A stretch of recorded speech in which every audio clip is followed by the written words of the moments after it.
This channel does not promote any violent, harmful, or illegal activities. All content provided by this channel is meant for an educational purpose only. গানে বাধা দেওয়ার অভিযোগ, বনগাঁ থানায় হেনস্থার অভিযোগ দায়ের করেছেন অভিনেত্রী মিমি চক্রবর্তী।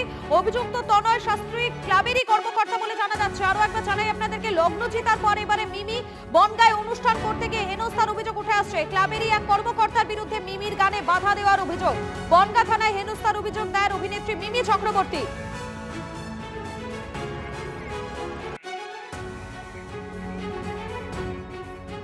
লগ্নজিতার পর আবারও এবার অভিনেত্রী মিমি চক্রবর্তী বনগাঁয় অনুষ্ঠানে গিয়ে হেনস্থার অভিযোগ উঠে আসছে। ক্লাবেরই এক কর্মকর্তার বিরুদ্ধে মিমির গানে বাধা দেওয়ার অভিযোগ। বনগাঁ থানায় হেনস্থার অভিযোগ দায়ের অভিনেত্রী মিমি চক্রবর্তীর এবং অভিযুক্ত তনয় শাস্ত্রী ক্লাবেরই কর্মকর্তা বলে এখনো পর্যন্ত জানা যাচ্ছে। ইতিমধ্যে থানায় অভিযোগ দায়ের করা হয়েছে বলে জানা যাচ্ছে। দীপঙ্কর রয়েছেন আমাদের প্রতিনিধি। দীপঙ্কর, ঠিক কি অভিযোগ উঠে আসছে? যে প্রসঙ্গ মিমি চক্রবর্তী অভিযোগ করেছেন, মেইল করেছেন বনগাঁ থানাতে গতকাল রাত্রিতে, তার অভিযোগ তাকে যে নির্দিষ্ট সময়ের জন্য নিয়ে আসা হয়েছিল সেই সময় তিনি গান করতে উঠেছিলেন এবং গান করতে ওঠার পর কোনো একজন জ্যোতিষী তিনি মঞ্চে উঠে বলেন তাকে প্রোগ্রাম বন্ধ করে দেওয়ার জন্য। কেন প্রোগ্রাম বন্ধ করে দেওয়া হচ্ছে সে সম্পর্কে তাকে স্পষ্ট করে বলা হয়নি এবং তার পরিপ্রেক্ষিতে মিমি চক্রবর্তী অসম্মানিত বোধ করেছেন এবং পরবর্তীতে বনগাঁ থানায় মেইল করে অভিযোগ দায়ের করেছেন। সেই অভিযোগের ভিত্তিতে বনগাঁ থানার পুলিশ তদন্ত শুরু করেছে। যদিও ইতিমধ্যে ওই ক্লাবের তরফে ক্লাবের সম্পাদক তিনি বলছেন যে মিমি চক্রবর্তীর স্টেজ ধরবার কথা ছিল 10:30টার সময়। অনেকগুলো শিল্পী, কলকাতার শিল্পী তাদের ওখানে প্রোগ্রাম করেছেন এবং হয়েছে।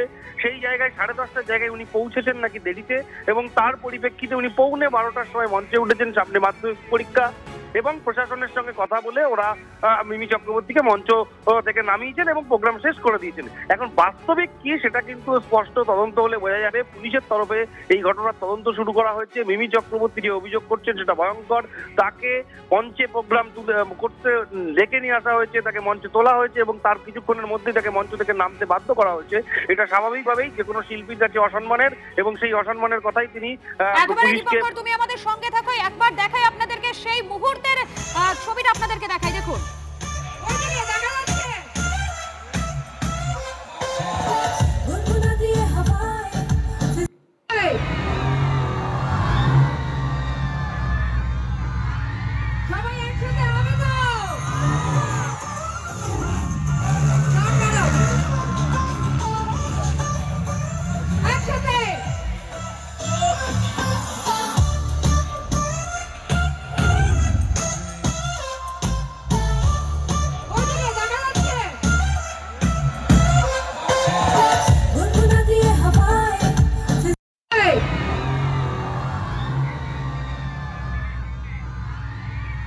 আপনাদেরকে দেখালাম সেই মুহূর্তের ছবিটা, দেখতে পেলেন আপনারা ঠিক কি ঘটেছিল এবং এরপরে আমরা কথা বলেছিলাম অভিনেত্রী মিমি চক্রবর্তীর সঙ্গে। তিনি কি জানাচ্ছেন একবার শোনাই আপনাদের।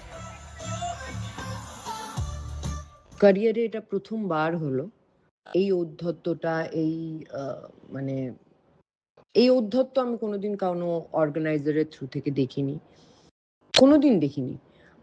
আর একজন মেয়ে যখন স্টেজ করতে যায়, আর সেই ক্ষেত্রে যে কোনো আর্টিস্ট, আমার মনে হয় আজকাল লোকে ভাবা শুরু করেছে যে ওনারা তাদের প্রপার্টি হয়ে যায়। সো এখানে তো চুপ করে থাকার প্রশ্নই নেই, এক। আর দ্বিতীয় হলো যে আজকে যদি আমি চুপ করে থাকি, এই লোকগুলো এটাকে নর্মালাইজ করে এটা ভাববে যে বাকি মেয়েদের সাথে ওরা এটাই করতে পারে। সো আমার সাথে উনি যেটা করেছেন, আমি স্টেজে পারফর্ম করছিলাম, উনি হঠাৎ আমার পারফরমেন্সের মাঝে এসে আমায় বলেন আপনি চলে যান। আমি সিরিয়াসলি আমি বুঝতে পারিনি উনি আমায় বলছেন। So the shock came so subtle. তারপর আমি বললাম, আমি কিচ্ছু বলি না, আমি ওনার দিকে তাকালাম, উনি বললেন হ্যাঁ আপনি চলে যান, নেমে যান স্টেজ থেকে। আমি কিচ্ছু বললাম না, আমি গুড নাইট বলে নেমে চলে এলাম। It was in the middle of my performance. আর মিডল না, মানে জাস্ট শুরু করেছি আমি পারফরমেন্স।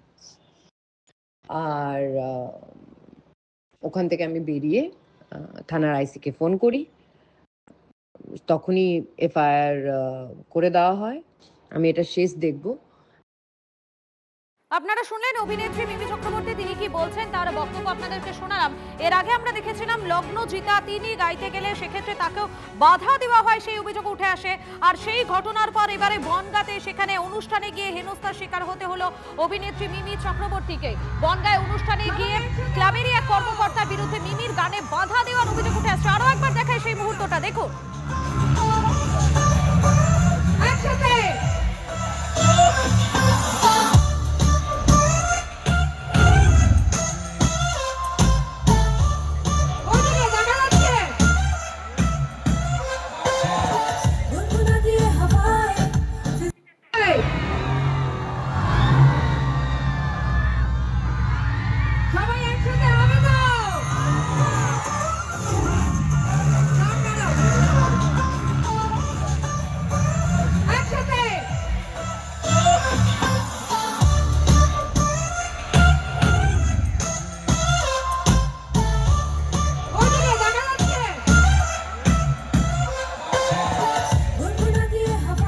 এই মুহূর্তে আমাদের সঙ্গে লগ্নজিতা রয়েছেন আমাদের সঙ্গে। লগ্নজিতা, আপনাকে স্বাগত টিভি9 বাংলায়। দেখুন, এর আগে আপনি হেনস্থার শিকার হয়েছিলেন আর এবারে একইভাবে হেনস্থার শিকার হতে হলো মিমি চক্রবর্তীকেও।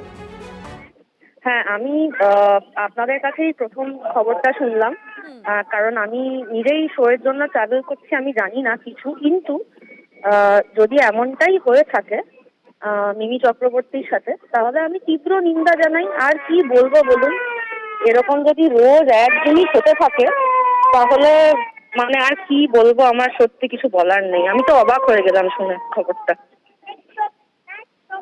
ধন্যবাদ আপনাকে লগ্নজিতা। এই মুহূর্তে আমাদের সঙ্গে ছিলেন টেলিফোন লাইনে লগ্নজিতা, তিনিও একটা সময় এভাবে বাধার সম্মুখীন হয়েছিলেন এবং এবারে দেখা যাচ্ছে মিমি চক্রবর্তী বনগাঁয় সেখানে অনুষ্ঠানে গিয়ে হেনস্থার অভিযোগ উঠছে। ক্লাবেরই এক কর্মকর্তার বিরুদ্ধে মিমির গানে বাধা দেওয়ার অভিযোগ। বনগাঁ থানায় হেনস্থার অভিযোগ দায়ের করা হয়েছে। মিমি চক্রবর্তী তিনি অভিযোগ দায়ের করেছেন বলে জানা যাচ্ছে। অভিযুক্ত তনয় শাস্ত্রী তিনি এই ক্লাবেরই কর্মকর্তা বলে জানা যাচ্ছে। আরো একবার দেখাই আপনাদেরকে সেই মুহূর্তের ছবিটা দেখুন। সবাই একসাথে হবে তো?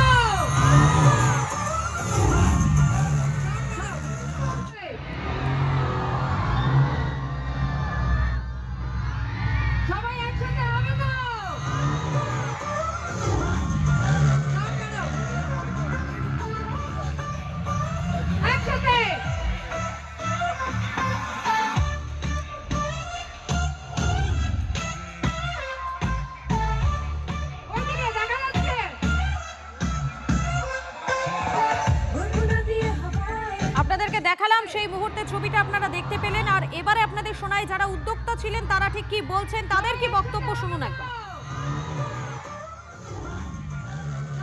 মাধ্যমিক পরীক্ষা আমরা প্রশাসন থেকে সময় পেয়েছিলাম 12টা পর্যন্ত।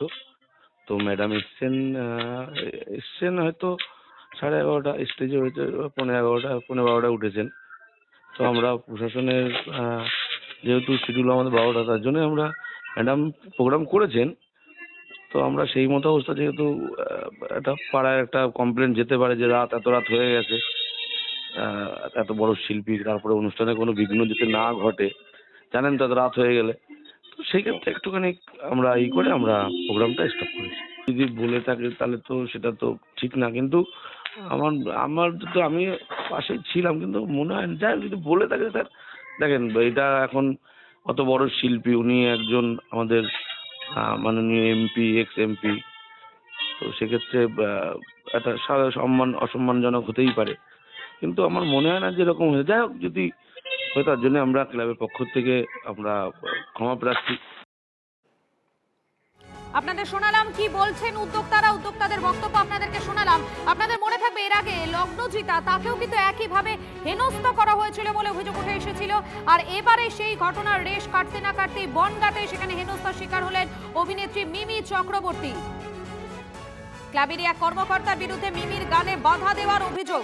বনগাঁ থানায় হেনস্থার অভিযোগ দায়ের করা হয়েছে। অভিনেত্রী মিমি চক্রবর্তী তিনি দায়ের করেছেন এবং অভিযুক্ত তনয় শাস্ত্রী ক্লাবেরই এক কর্মকর্তা বলে জানা যাচ্ছে।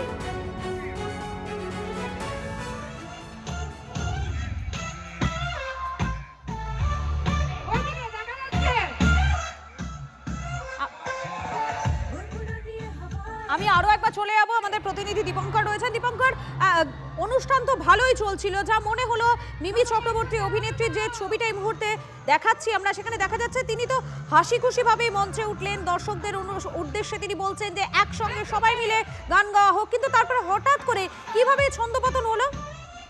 দেখো, ছন্দপতনের বিষয় একটা জায়গা থেকেই হচ্ছে, সেটা হচ্ছে সময়। কর্তৃপক্ষের দাবি রাত্রি 12টা পর্যন্ত এই অনুষ্ঠানে তাদের সময় নেওয়া ছিল এবং সামনে মাধ্যমিক পরীক্ষা। সেই জায়গা থেকে মিমি চক্রবর্তীর স্টেজ ছিল 10:30টার সময়, কিন্তু তিনি একটু দেরিতে এসেছেন, 11:30 বেজে গেছে তার পৌঁছাতে। এবং কর্তৃপক্ষ যেটা পরবর্তীতে বলছেন, তাকে এনে একেবারে ফিরিয়ে না দিয়ে 15 মিনিট তাকে মঞ্চে তোলা হয়েছে এবং প্রোগ্রাম করা হয়েছে।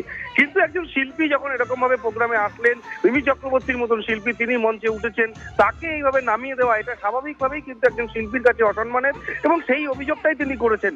যদি এরকমই হতো তাহলে সেইভাবে নিশ্চিতভাবে তাকে বলা হয়নি যে রাত্রি 12টা পর্যন্ত প্রোগ্রাম। এই বিষয়ের ব্যাখ্যা মিমি চক্রবর্তী নিজে দিতে পারবেন, কিন্তু স্বাভাবিকভাবে তিনি যখন মঞ্চে ওঠেন এবং মঞ্চে উঠে একটা পারফরমেন্স করবার পরই তাকে বলা হয় মঞ্চ থেকে নেমে যেতে, এবং তারা প্রোগ্রাম শেষ করে দেন।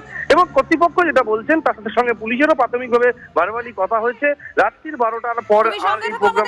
দীপঙ্কর, এই মুহূর্তে সজল ঘোষ বিজেপি নেতা আমাদের সঙ্গে রয়েছেন। সজল বাবু, যে ছবিটা আমরা দেখাচ্ছি অভিনেত্রী মিমি চক্রবর্তী, তিনি এবারে হেনস্থার শিকার হলেন। এর আগে আমরা দেখেছিলাম লগ্নজিতা, তাকেও গান গাইতে গেলে নামিয়ে দেওয়া হয়, আর এই ক্ষেত্রেও মিমি চক্রবর্তী তিনিও একই অভিযোগ করছেন।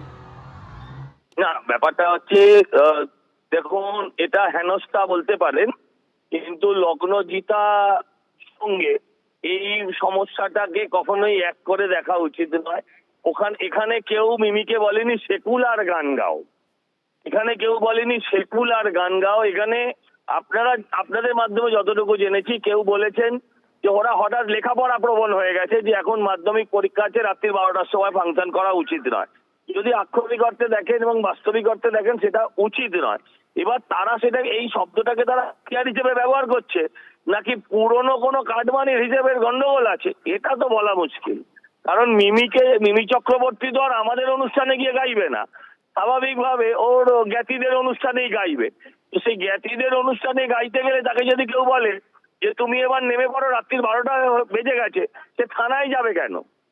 থানায় তখনই যাবে যখনই তার উপর পুরনো ক্ষোভ, রাগ, ঝগড়া থাকবে, তখনই তারা থানায় যাবে, তা নাহলে কেউ থানায় যাবে না। অতএব এটা পুরনো হিসেব নিকেশের গন্ডগোল। হ্যাঁ, এটা আর লগ্নজিতার কেসটা এক নয়। শিল্পীকে স্টেজ থেকে নামানো অবশ্যই শিল্পীর অসম্মান, কিন্তু শিল্পীরও মাথায় রাখা উচিত যে রাত্রির 12টার সময় ফাংশন করা উচিত নয়। গায়ে তৃণমূলের ট্যাগ থাকলে যা খুশি তাই করা যায়, এটা সব জায়গায় হওয়া ঠিক না।